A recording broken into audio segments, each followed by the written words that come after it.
keberadaannya Egy Sujana di tempat diskusi ini. Saya kira Egy Sujana ini bagus karena berada di dalam diskusi tersebut.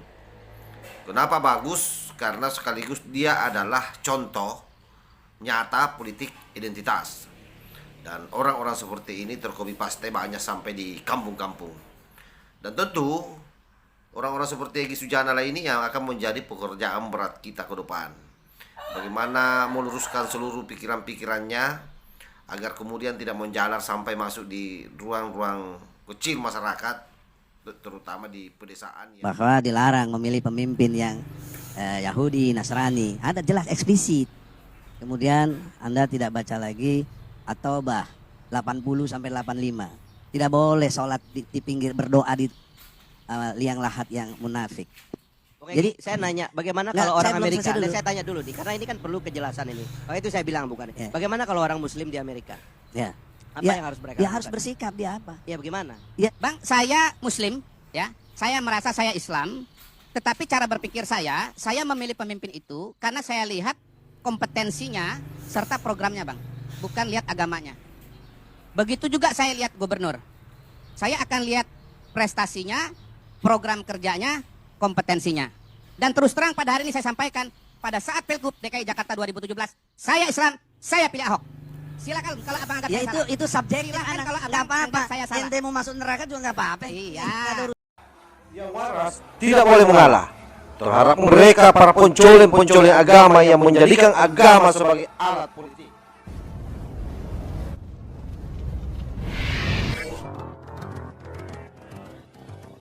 Assalamualaikum warahmatullahi wabarakatuh. Om Swastiastu, Namo Buddhaya, salam kebajikan. Sahabat-sahabat Tolong Sembilan yang saya hormati dimanapun juga berada, viral perdebatan antara Egy Sujana dengan Pak Kodari, salah seorang pengamat politik, terkait soal politik identitas. Dan dalam perdebatan ini tentu banyak hal yang bisa kita ambil dan jadikan pelajaran, terutama keberadaannya Egy Sujana di tempat diskusi ini. Saya kira saya sepakat dengan Bang Kodari bahwa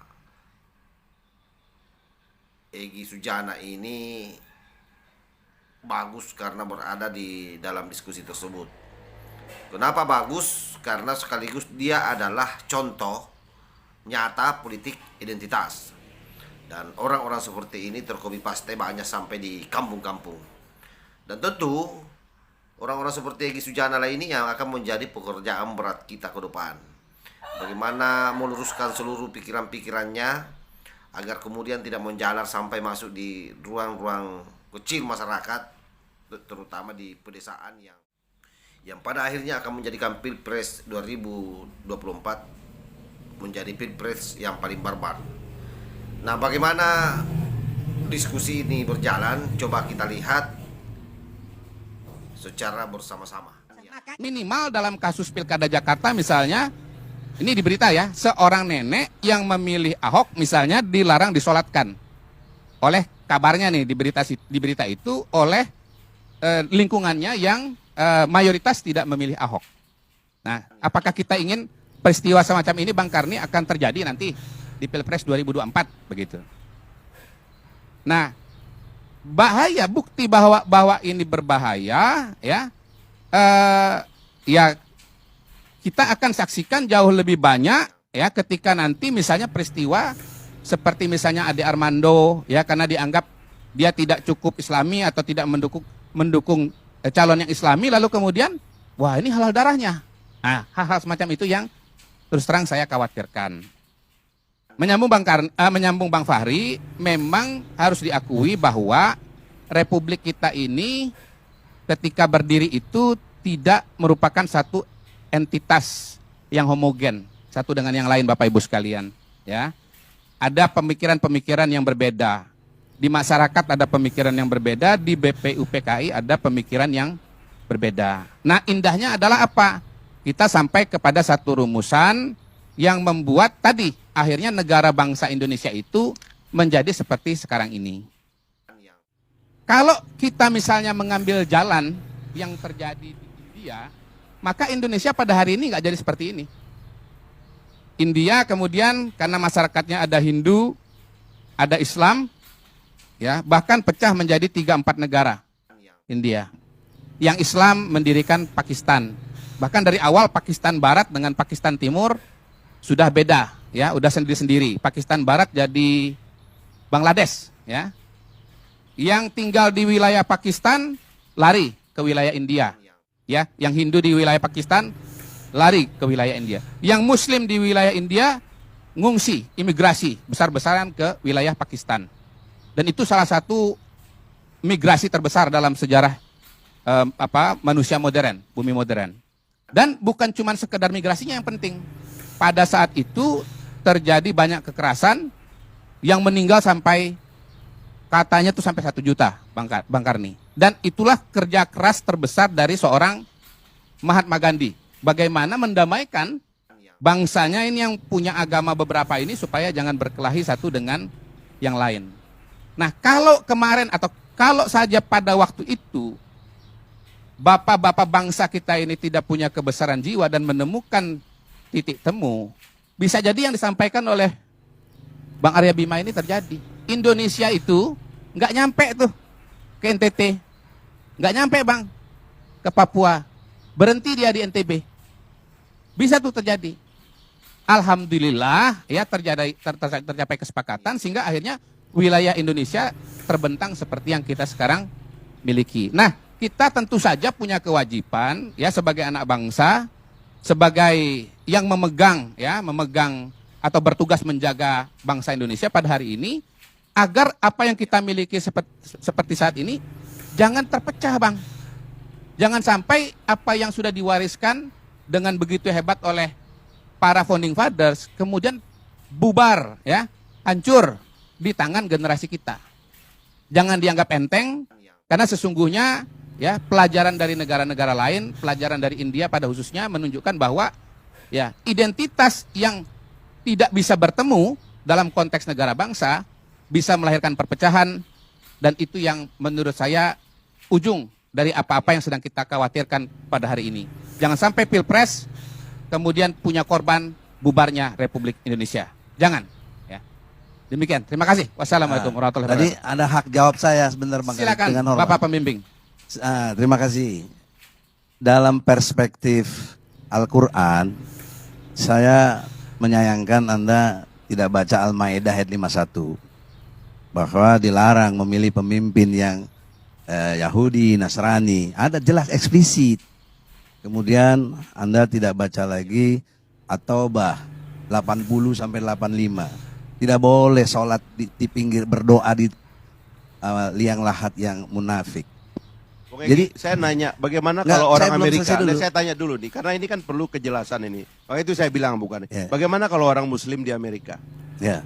Apa Ya, yang harus mereka dia lakukan? harus bersikap, dia apa? Ya bagaimana? Ya sikapnya kalau dia konsisten, yang saya bilang tadi disiplin rohaninya, dia harus istiqomah. Nah, gimana itu? Ya Gimana? kalau tanya saya gimana, saya melawan kalau saya. Melawan di Amerika. Ya, nggak mau milih, nggak ikut milih kan nggak apa-apa. Oke, ikut. Pemilu itu hak, bukan kewajiban. Abstain deh, abstain. Oh, absen begitu. Bukan absen, saya memilih untuk tidak memilih. Bang Fakri, Tidak, jangan di Amerika. betul. Jadi, kalau di nggak, Bali gini, gimana? bro. Nggak, ini kan Di saya Bali mau sama jawab di ini. NTT gimana? Tadi kan saya disalah-salahin sama dia. Nggak apa-apa, itu subjektif. Kalau berpikir objektif, Anda Islam, ya, Anda kurang menyadari situasional. Yang saya bilang tadi, etika situasionalnya adalah kita ini mayoritas. Ada yang minoritas. Ini yang konsep tahu dirinya tuh nggak jalan. Kan kalian mau begini ini supaya yang mayoritas ini jadi gugur semangat keagamaannya. Jangan lagi persoalkan minoritas apa tidak. Kurang lebih begitu. Cukup, cukup. Udah kalau Bang, itu Saya perlu nambahkan nih. Saya perlu nambahkan. Harus objektif. Ini penting nih. Karena kan diskusinya saya ini ya. Bang, saya Muslim, ya.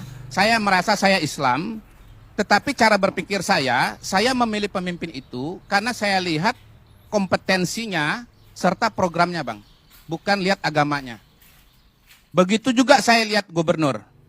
Saya akan lihat prestasinya, program kerjanya, kompetensinya.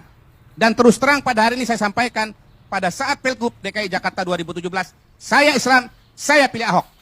Silakan kalau abang anggap Ya saya salah. itu subjektif Silakan anak. kalau abang Nggak apa-apa. anggap saya salah. Ente mau masuk neraka juga nggak apa-apa. Iya. Nggak ada urusan. Makanya Ya, tadi Bang jadi oleh saya karena bilang, itu saya bicara manusia, abang Al-Maidah ayat manusia. 51. Abang bukan Tuhan. Ya, bukan. Tapi abang bisa Ya, mengklaim ya. bahwa saya salah. Ya. Bahwa saya kurang Tadi Islam ente bilang dibandingkan kita dengan pembimbing. abang. Nah, itu yang bahaya, Bang. Bubar republik ini, Bang. Bubar republik ini, Bang. Enggak, Kalau siapa yang bilang abang bubar? Merasa abang lebih Islam daripada Tidak, saya. tidak ada yang lebih Islam, nggak Loh, ada. abang Saya katakan baca salah. Quran. Saya nggak objektif. Baca Quran. Saya cukup. Iya, Bang. Kita Al-Maidah sama-sama 51. Islam. Kedori. Tapi saya bisa punya Cukup. Ya, pilihan. Anda boleh pilih yang lain, Iya, boleh Bang. terserah. Iya, Bang. Anda. Saya jawab aja, Bang. Ya Saya cuma sudah. jawab aja. Makasih, Bang. Saya pilih yang Al-Quran. Iya, iya, Al-Maidah iya. 51, udah gitu. Bang Karni, inilah kita politik identitas. Jadinya kayak gini ini sampai tingkat RT. Justru ini adalah Masa demokrasi. mau dibolehkan? Jadi udah bener lah omongan presiden. Boleh, masa harus seragam? Ayo. Saya senang ada Bang Egy di sini sehingga contoh politik identitas itu menjadi nyata pada diri Bang Egy Sujana. Kita beriman, insya Allah. Bang, mohon maaf Bang, saya di kanan, abang di kiri. Mohon maaf. Muhammad Kodori.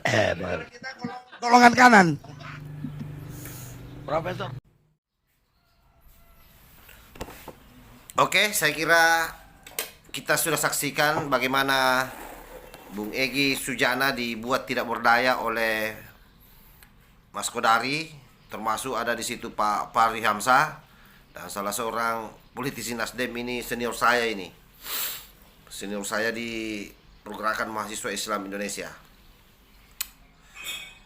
Yang dulu sangat saya kagumi ketika beliau berjuang di DPR RI, bagaimana heroiknya memberikan pandangan-pandangan dan pembelaan terhadap Gus Dur.